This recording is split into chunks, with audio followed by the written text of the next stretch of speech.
बिस्मिल्लाहिर्रहमानिर्रहीम। अस्सलाम वालेकुम बाबर अवान। आज गुफ्तगू का मौजू है अंजाम। देखें ख़वातीनो हज़रात, ताज़ा तरीन वाक़या है। अमीर बालाज टीपू कत्ल कर दिया गया।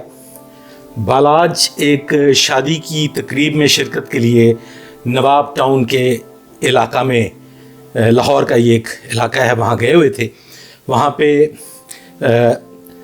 अकबर बिल्ला साहब एक साबका पुलिस ऑफिसर हैं, उनके बेटे की दावत वलीमा थी।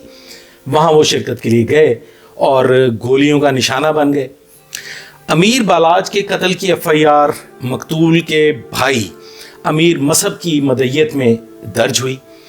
मुकदमा की तफसील में लिखा गया कि 4 लोग थे वहाँ पे, और वो जो 4 लोग थे उन्होंने ललकारा कि आज अमीर बालाज को तीफी भट्ट और गोगी भट्ट के साथ दुश्मनी का मजाक चखा देंगे। और फिर चारों अफराद ने अपने अपने पिस्तौलों से अंधाधुंध फायरिंग शुरू कर दी। सीधी फायरिंग अमीर बालाज पे हुई। जो साथी साथ मौजूद थे उनको भी फायर लगे।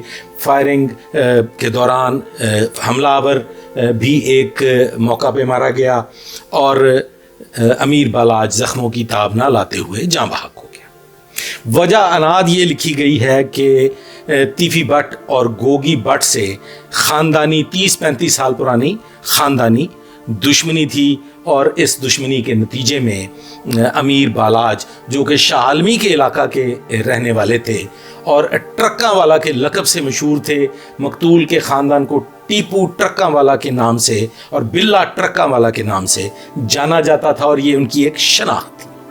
बिल्ला ट्रक्का वाला को हनीफा बाबा ने कत्ल किया, जबकि बिल्ला ट्रक्का वाला हनीफा बाबा को जेल से छुड़ा के लाने वालों में जो है उनका बड़ा किरदार था। फिर उनको अपने घर लेके आए, और वो बिल्ला ट्रक्का वाला जो थे, यानी कि अमीर बालाज के दादा, वो हनीफा और बाबा पे बड़ा दस्ते शफ़क़त रखते थे। लेकिन हनीफा और बाबा किसी वजह से उनकी मुखालफत शुरू हो गई, और फिर बिल आखिर अब जिन अफराद पे इल्ज़ाम लगाया गया है, तीफी Bhatt and Gogi Bhatt and company, बिल्ला ट्रक्का वाला की तीफी के साथ ये दुश्मनी थी कि बिल्ला ट्रक्का वाला एक मुकदमा कत्ल में तीफी भट्ट की मुखालफ पार्टी की मदद कर रहे थे, और ये मदद जो थी ये इनकी दुश्मनी में तब्दील हो गई, और बिल आखिर बिल्ला ट्रक्का वाला को हनीफा बाबा ने किसी के ईमा पे कत्ल कर दिया। इस मुकदमा कत्ल की तफ्तीश हुई, जिसमें तीफी भट्ट जो थे वो बेगुनाह करार दिए गए। लेकिन हकायक यही थे कि इस कत्ल की असल वजूहात इनकी ख़ानदानी दुश्मनी, यानी कि तीफी भट्ट और गोगी भट्ट से ख़ानदानी दुश्मनी ही थी। ख़वातीनो हज़रात, बिल्ला ट्रक्का वाला बुनियादी तौर पे हनीफा बाबा के बहुत मददगार थे, उनको जेल से लेके आने वाले भी थे। लेकिन बाहर तौर दुश्मनियाँ होती हैं, और नाजायज़ काम जो हैं उनका अंजाम बिल आखिर मौत पे मुंतज होता है। बादज़ा टीपू ट्रक्का वाला को भी जब वो दुबई से वापस आ रहा था, तो लाहौर एयरपोर्ट पर खुर्रम नामी शख्स ने, जो कि पहले कभी टीपू ट्रक्का वाला के साथ हुआ करता था, और बाद उनकी आपस में कोई मुखालफत हो गई, वहाँ लाहौर एयरपोर्ट पे उनको टीपू को दुबई वापसी पे कत्ल कर दिया गया, और ये खुर्रम नामी शख्स ने कत्ल किया। जो इसकी तफ्तीश का जो मंजर है वो कुछ इस तरह से है कि वहाँ तीफी भी मौजूद था, और इस वक़ूआ में पिस्टल भी तीफी का इस्तेमाल हुआ। लेकिन बाहर तौर तीफी इस मुकदमा कत्ल में बेगुनाह करार दिए गए। मोहम्मद उमर विरक जो थे, उन्होंने इस मुकदमा कत्ल की तफ्तीश की थी, और वो उसमें उन्होंने तीफी को बेगुनाह करार दिया था। ख़वातीनो हज़रात, बालाज ने तमाम तर दुश्मनियों को ख़त्म करके एलानिया तौर पे, बज़ाहिर कोई बैठ के किसी पंचायत में किसी बैठक में सुलह नहीं हुई थी, लेकिन अमीर बालाज ने अपनी तमाम दुश्मनियां ख़त्म करके ऐलान कर दिया था कि वो अब एक पुरसुकून ज़िंदगी गुजारना चाहता है, जो कि गलत फ़ैसला था। अमीर बालाज के बचपन के दोस्त, उसके बचपन के साथी, उसकी जो बैठक थी वो उन्हीं लुंड मुश्तंड लड़कों के साथ थी जो उसे कोई सही राय और मशवरा नहीं दे सके।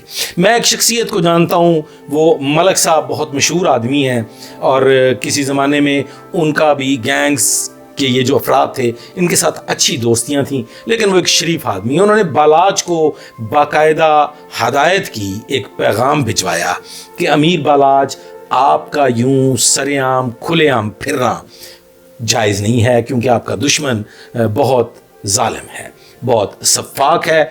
आप बिलाशुबा अपनी दुश्मनी को ख़त्म कर चुके हैं और आप अपने आबाओ अजदाद का बदला भी नहीं लेना चाहते। देखें, जो अमीर बालाज के पास इतनी बेतहाशा दौलत और आ रही थी मुसलसल, वो नहीं चाहता था कि मैं अब बदमाशी के मैदान में रहूं, मैं गुंडागर्दी के मैदान में रहूं, और वो एक पुरसकून, एक मौज मस्ती की ज़िंदगी गुजार रहा था। मैं उसकी ज़्यादा तफसील में नहीं जाना चाहता, लेकिन ये अमीर बालाज की एक बहुत बड़ी गलती थी।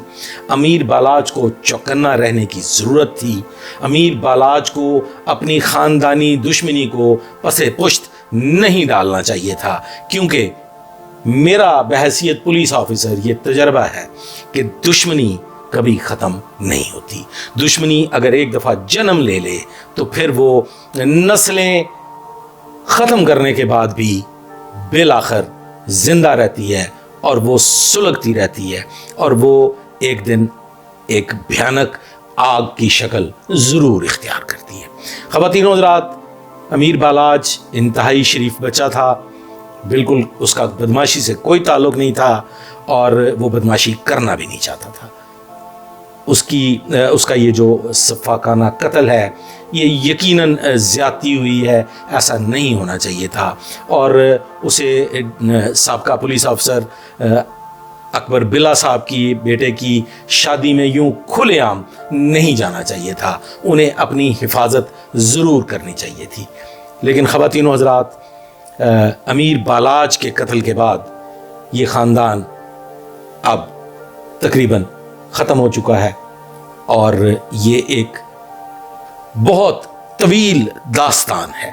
ख़वातीन व हज़रात, ये इतनी बड़ी दास्तान है कि दादा, बेटा और पोता, इसमें अनीफा बाबा, इसमें अरशद अमीन चौधरी, इसमें आतिफ चौधरी, ये इनके भी आपस में ताने बाने मिलते हैं। ये एक इतनी बड़ी दास्तान है कि इसमें 20 से ज़्यादा पुलिस एनकाउंटर्स भी हुए। एक साबका inspector general police Islamabad Tahir Alam Khan, retired DSP Rana Munir और मरहूम अख्तर पहलवान, ये वो पुलिस अफसरान हैं मुझ समेत जो बराह रास्त इन मामलात में इन बदमाशों को, इन गुंडा अनासर की सरकौबी में उस ज़माने में लगे हुए थे जब इनका तूती बोलता था। ख़वातीन व हज़रात, ये वो दौर था जब ये पुलिस के आगे सरबा सुजूद हुआ करते थे। ये वो ज़माना था जिस ज़माने में पुलिस इन्हें अगर तलाश करने के लिए निकलती थी तो वो इनकी पनाहगाह होती थी इलाका गैर। अब तो दुबई है, पहले इलाका गैर इनकी पनाहगाह होती थी और ये राह फरार इख्तियार करते थे और इनके घोड़े इलाका गैर में जाके पनाह हासिल करते थे।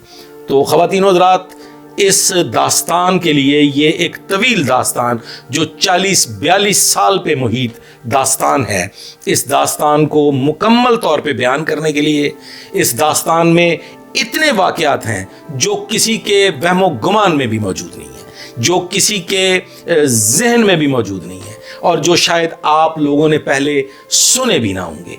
मैं कोशिश करूँगा कि बराह रास्त उन पुलिस अफसरान की मौजूदगी में एक बैठक तरतीब दे के आपको, जिसमें ताहिर आलम खान साहब भी हों, जिसमें राना मुनीर अहमद साहब भी हों, जिसमें और दीगर साथी जो इन बदमाशों को अब इब्तदाई ज़माने से जानते हैं, उनके साथ एक बैठक मुनक्कद की जाए और उसमें अमीर बालाज तक की दास्तान को आप लोगों तक पहुंचाया जाए। ये एक इंतहाई नसीहत आमोज और इंतहाई सबक आमोज और रोंगटे खड़े कर देने वाली दास्तान होगी। तो मैं बहुत जल्द कोशिश करूंगा कि आप तक तफसील से ये किस्सा बयान करूं। बहरदौर ख़वातीन व हज़रात, मुकदमा कत्ल दर्ज हो चुका है, जिसमें नामजद मुल्ज़मान में तीफ़ी भट्ट और गोगी भट्ट शामिल हैं। इसकी तफ्तीश होगी, आइंदा उसके क्या नताइज निकलेंगे, कता नज़र कि तफ्तीश कौन करेगा। मेरा मकसद आप लोगों तक हक़ाइक़ पहुँचाना है और मैं इंशाअल्लाह ताला कोशिश करूँगा कि बदमाशी की ये दास्तान जो 40-42 साल पे मुहीत है, ये आप तक ज़रूर पहुँचाऊँ। हनीफा बाबा भी इस दुनिया से चले गए, बिल्ला ट्रक्का वाला भी इस दुनिया से चले गए, टीपू ट्रक्का वाला भी इस दुनिया से चले गए, और फिर उनका पोता फाइनली अमीर बालाज भी इस दुनिया से रुखसत हो गया। अमीर मसब अब इस दुनिया में मौजूद है, जो कि अमीर बालाज का भाई है। मेरा उनके लिए ये पैगाम होगा कि दुश्मनियाँ ख़त्म नहीं होती, लिहाजा दुश्मनी जब एक दफ़ा शुरू हो जाए तो फिर अपनी हिफाजत लाजमी करार दी जाए और आइंदा इस किस्म के जो भयानक वाक़यात हैं उनसे हर मुमकिन बचने की कोशिश की जाए। तो मेरे अमीर बालाज, हनीफा बाबा, टीपू ट्रक्का वाला, बिल्ला ट्रक्का वाला, अरशद अमीन चौधरी और आतिफ चौधरी को लेके इस जुर्म की दास्तान, तफसीली दास्तान के लिए मेरे आइंदा व्लॉग का इंतज़ार कीजिएगा। आज तक के लिए बस इतना ही। आइंदा के लिए मेरे साथ रहिएगा, दुआ में याद रखिएगा। अल्लाह हाफिज़।